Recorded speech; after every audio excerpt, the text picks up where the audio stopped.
সরকার কিন্তু কালকে একটা প্রচ্ছন্ন প্রায়োরিটি লিস্ট দিয়েছেন, কিন্তু সেখানে সকল কিছু এসেছে।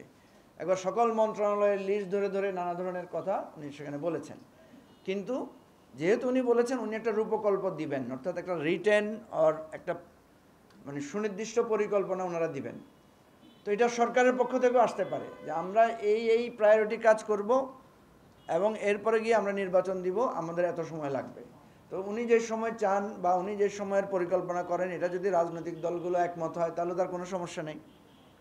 আর অথবা রাজনৈতিক দলগুলো বলবে যে দেখেন আমরা আপনার কাছ থেকে এটা চাই এবং এটা চাই আমরা এতদিনের মধ্যে, সেখানে একটা আলাপ আলোচনা করে একটা সমাধান হতে পারে।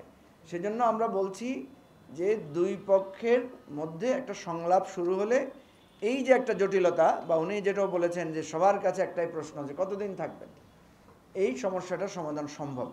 কারণ দিন, ক্ষণ, তারিখ, সময় এটা নির্ধারণ করার জন্য কাজটা গুরুত্বপূর্ণ।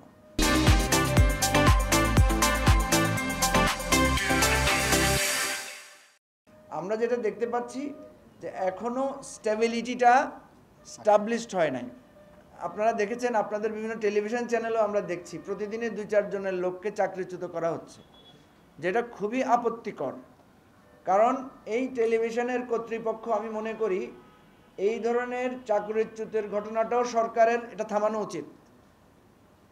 কারণ এখানেও এক ধরনের আমরা দেখতে পাচ্ছি যে নানা ধরনের উইচ হান্টিং, মানে একটা খারাপ উদ্দেশ্য এখানে বিদ্যমান। কালকেও আমি 2-3টা চ্যানেলে 2-3টা সংবাদ মাধ্যমে শুনেছি যে কারো কারো এখান থেকে চাকরিচ্যুত করা হয়েছে।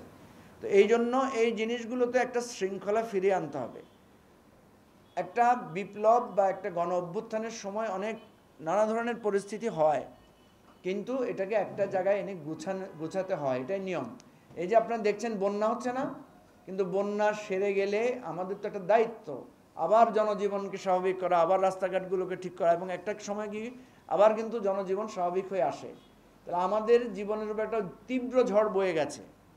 এই সরকারের এখন দায়িত্ব হচ্ছে সকলের সহযোগিতা নিয়ে আস্তে আস্তে এটাকে একটা যুক্তি জায়গায় আনা। এবং যে প্রশ্নটা এসেছে যে আমরা আশা করি আগামী 1-2 সপ্তাহের মধ্যে আমরা একটা ধারণা পেতে পারবো যে আমাদের রেসপন্সিবিলিটিগুলো কী কী, আমাদের প্রায়োরিটিগুলো কী কী,